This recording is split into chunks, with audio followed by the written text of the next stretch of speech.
Another option that we have with routing our pipe is to route pipe at a slope. So if you take a look in your Home tab, you can go over to this panel over here that says Slope. And in the Slope panel, you're going to find that you have an input for a slope rise as well as for a slope run.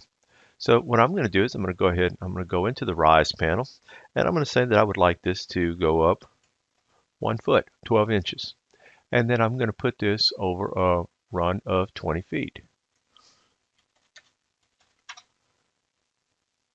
Okay, for some reason that canceled out, so let me try that again. Okay, so now I have my slope with my rise and my run. We'll go ahead and route my pipe, and I'm going to snap it to the end point of this line, just using this line as a reference so you can see the slope. And then I'll snap this to the other end point of the line. Go ahead and enter that.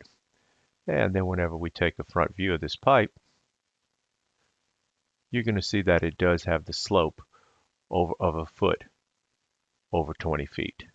So that's as simple as it is to add a little slope to the pipe that you're routing.